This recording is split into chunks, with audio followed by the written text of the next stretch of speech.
O desafio na hora de ficar fluente em inglês não é efetivamente aprender inglês. Na verdade, é não esquecer aquilo que você aprende. Porque a gente consegue aprender. O problema é que quando a gente vai tentar retomar na nossa cabeça aquilo que a gente aprendeu na hora H, na hora da prática, na hora que realmente o bicho pega e o inglês se torna necessário, simplesmente dá aquele branco e a gente fala, nossa, eu lembro que eu já aprendi isso, mas agora eu não lembro exatamente o que era. Então, como resolver isso? Como você parar de esquecer aquilo que você aprende? Vou falar sobre isso hoje.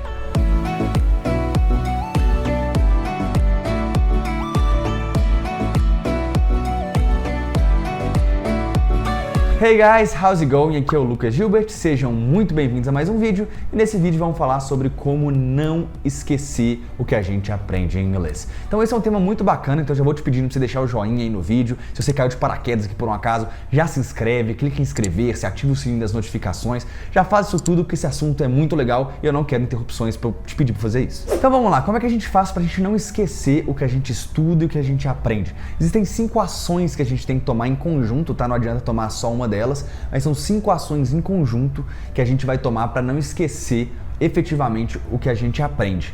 E é muito importante que você faça todas elas e, em tese, podem parecer ações simples, ações bobas, algumas até mesmo óbvias, só que eu duvido que 99% de vocês faz isso, tá? Eu duvido que provavelmente você que está me assistindo aí faz tudo isso. Porque na teoria é muito simples, é muito fácil, é muito lindo. Mas quando a gente entra na nossa rotina, na nossa vida cheia de coisas a fazer, nós temos escola, faculdade, pós, casa pra cuidar, tem filho, tem marido, tem mulher, tem trabalho pra caramba, tem boleto pra pagar. Depois a gente entra nessa loucura que a gente chama de vida, né? Fica cada vez mais difícil de colocar isso em prática. E aí, uma vez que você coloca o inglês como prioridade na sua vida, você tem que começar a achar algumas brechas, tá? Alguns momentos para você conseguir fazer isso e realmente ficar fluente em inglês e não esquecer. Se isso for uma prioridade para você, alguns sacrifícios são necessários, mas nada também muito absurdo. Coloca essas 5 coisas em prática que você vai brilhar. A primeira coisa que muita gente bate na tecla, mas é a mais difícil de todas pra mim, na minha opinião, tá? Se chama consistência, tá? Consistência ou regularidade, disciplina. Por que acontece? Como que a gente não esquece o que a gente aprende? A gente tem que estar em constante contato com aquilo que a gente aprendeu. A gente não adianta só decorar meia dúzia de regras, ver 3 frases de exemplo e achar que aquilo ali entrou na nossa cabeça, porque não entrou, está na memória de curto prazo e se você não continuar tendo contato com aquilo, aquilo simplesmente vai embora, seu cérebro não vai achar que é importante, não vai achar que é uma coisa que vale a pena guardar num lugar muito acessível, vai jogar lá para trás da sua memória e você nunca mais vai lembrar daquilo porque é muito mais legal lembrar o resultado de todos os jogos do Campeonato Brasileiro, ou então lembrar como é que faz a receita do bolo que você vai fazer todos os dias para impressionar o crush, sei lá. Quem faz bolo para impressionar o crush hoje em dia, né? Acho que eles fazem pudim. Me conta aqui, o que você faz para impressionar o crush? Só que me conta aqui que agora eu quero saber o que os jovens de hoje estão fazendo. Então, o primeiro ponto é consistência, é ter contato constante com o inglês. É pelo menos ali meia hora por dia você ter contato com o inglês. Não necessariamente parar ali para estudar, para ler uma coisa de gramática, para poder fazer um exercício, mas ter contato, tá? É você conseguir escutar o inglês, ler coisas em inglês. E cara, não é tão difícil assim, tá? Outro dia eu fiz uma aula na quadra do inglês sobre entrar num ambiente de imersão, como é que faz isso. E não é tão complicado. Você consegue mudar o idioma do seu celular, você consegue começar a escutar podcasts, audiobooks. Tem várias opções para você manter a consistência. O importante é que você não passe o seu dia inteiro sem ter contato nenhum com o inglês, tendo contato só com o português. Então aproveita os momentos menos produtivos do seu dia, você tá no busão, você tá dirigindo pro trabalho, você tá lavando louça, você tá lavando roupa, qualquer coisa assim, coloca o inglês ali, faz de alguma forma pra você ter contato constante com o inglês. No videogame, série, sei lá, o que for mais fácil pra você, porque lembrando, você tem uma vida corrida, também não dá pra imaginar aqui o Fantástica Fábrica de Chocolate, pra ser o Fantástico Mundo de Bob virou Fantástica Fábrica de Chocolate. Mas tá, não dá pra você imaginar essas fantásticas paradinhas aí, que vai ser maravilhoso, você vai conseguir estudar 3 horas de inglês por dia, porque é mentira. A galera vai pra aula de sábado, né, 4 horas, de 8 a meio-dia no sábado, e fica uma semana sem ter contato com o inglês e espera o outro sábado. Uma vez que você tem consistência, eu vou falar agora a segunda ação que você tem que tomar Eu tô levando em conta que você é um adulto, tá? Você já é uma pessoa com responsabilidades, com vida corrida e é uma pessoa que já tá mais velha, no sentido de já tá na faculdade, ou já formou, já até aposentou se for o caso, e muitas vezes acha, não, porque criança tem facilidade, nós adultos temos dificuldade. Não é verdade. Eu falo aqui direto isso com vocês, não é verdade. Adultos têm mais capacidade ainda do que crianças para aprender inglês, depende da forma que você aprende. E uma das formas que o adulto faz com que hackeie esse processo, consegue adiantar o processo em relação à criança, é entender a lógica daquilo que está aprendendo. Então, você não vai decorar uma regra de gramática. Você vai entender por que a gramática é daquele jeito. Por que as pessoas usam daquele jeito? Qual é a forma que eles usam na prática? Se você entendeu aquela regra, tá, mas será que se eu ler um texto eu vou ver aquela regra sendo usada na prática para conseguir lembrar? Então, entenda a lógica, entenda o porquê das coisas, tá? Não é simplesmente, ah não, estuda aí, aprende, uma hora vai entrar na sua cabeça, de tanto se repetir, você vai entrar. Vai entrar mesmo? Cara, vai entrar. Mas quanto tempo você está disposto até isso levar? Assim, porque se você fizer isso, pode demorar 6, 7, 8, 10 anos para você ficar fluente. Quando a gente entende a lógica, a gente hackeia o processo. A gente começa a aprender em 2, 3 anos ali no máximo, tem muita gente que fica fluente em inglês, até em menos tempo. Tem gente que fica fluente em inglês em 1 ano. E eu falei mais sobre essa lógica de aprender inglês, como estudar gramática nesse vídeo aqui em cima, que é se vale a pena se aprender gramática, se gramática é importante. Então eu vou deixar o card aqui em cima, quem tiver interesse sobre isso, clica que é bem interessante.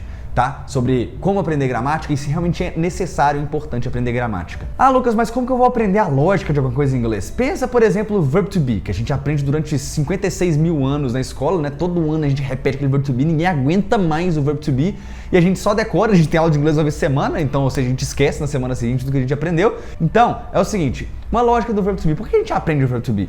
2 motivos principais. Se você entender isso, vai facilitar sua vida inteira em relação ao verb to be. Depois eu gravo um vídeo só sobre o verb to be, mas pensa, primeira coisa, o verb to be nada mais é do que os verbos ser e estar dentro do mesmo verbo. Então ele tem 2 significados, que é ser ou estar. A gente estuda muito ele porque esse é um verbo que a gente usa pra caramba, em qualquer idioma. Repara no seu português. Você usa o ser, eu sou, ou então o estar, eu estou, o tempo inteiro. Eu tô com fome, eu tô com frio, eu tô feliz, eu tô triste, eu sou o Lucas, eu sou professor de inglês e por aí vai. A gente usa muito isso. Então, por frequência, porque tem sentido, então se aprender uma coisa em inglês você vai usar muito do que se aprender uma coisa que você vai usar pouco. Não, então primeira aula de inglês vamos aprender a falar arame farpado. Não faz sentido nenhum, você não vai usar arame farpado tanto. Então a gente aprende o verb to be. E o segundo motivo é que todos os verbos do inglês seguem uma lógica de conjugação. Então, o presente, ele é igual para todo mundo, só no recheat você coloca o S no final, que grosso modo, né, mais ou menos. E no verb to be, ele tem uma conjugação diferente, ele vira am, is e are. Como ele é diferente, ele foge um pouco da lógica do inglês e a gente aprende ele primeiro, porque depois fica mais fácil de aprender o resto numa lógica só. Então ali, ó, 2 motivos para você aprender, você falou, pô, faz sentido, julguei interessante, entendi a lógica, tá muito mais fácil de aprender agora. A terceira ação é uma coisa que eu descobri não tem muito tempo, só que faz muita diferença, que eu fiz o teste, que é se testar logo depois que você termina de aprender uma coisa nova. Como assim? É você fazer uma mini provinha, um quiz, responder algumas perguntas, é você testar o seu conhecimento que você acabou de adquirir. Então, voltando ao exemplo do verb to be, finge que você acabou de aprender o verb to be, entendeu a lógica, aquele negócio lá, leu. Como é que você faz para você guardar aquilo?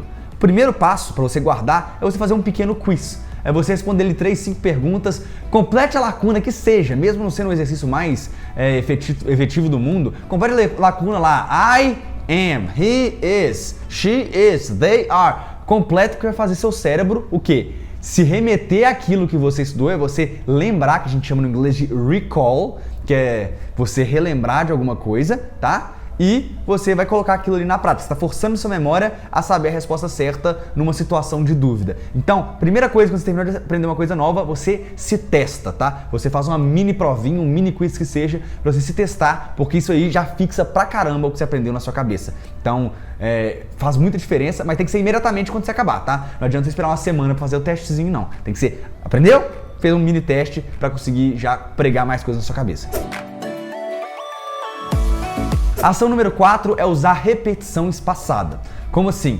Existe um negócio que chama curva de esquecimento, tá? E você, à medida que você vai aprendendo alguma coisa, com o tempo você vai esquecendo.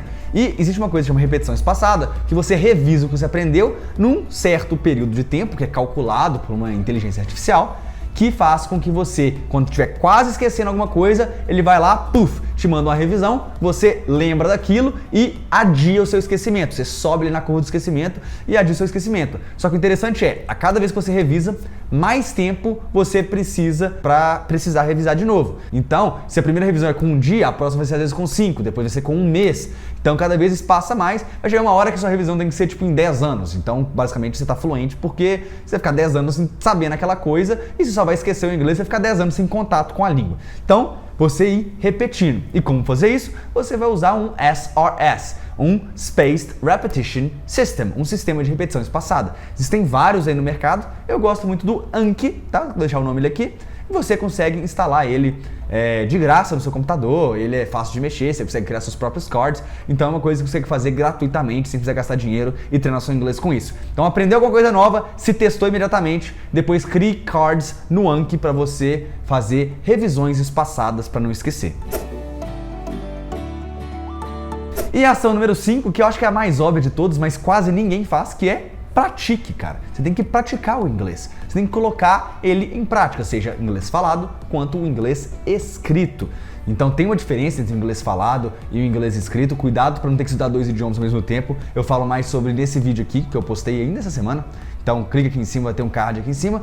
Mas você tem que praticar, você tem que escrever em inglês, escreve mensagem em inglês no WhatsApp para alguém, escreve algum tipo de texto, depois coloca um tradutor, tenta escrever da forma que seja e para treinar a escrita e também treine a fala. Procure alguém, procure pessoas para você treinar a forma que você vai conversar em inglês também, porque é necessário para colocar tudo aquilo que você aprendeu, tá de teoria, tá de input na sua cabeça, você jogar aquilo ali para fora, você conseguir processar a informação e fazer ela virar realmente aprendizado efetivo. Se a gente não conseguir produzir nada em inglês, não adiantou de nada o nosso estudo. Então vamos fazer um teste. Pausa aqui esse vídeo agora e comenta aqui embaixo qual foi a última frase que você aprendeu em inglês. Será que você já esqueceu a última frase que você aprendeu em inglês? Porque se eu tivesse feito todos esses passos que eu te expliquei aqui agora, você não teria esquecido.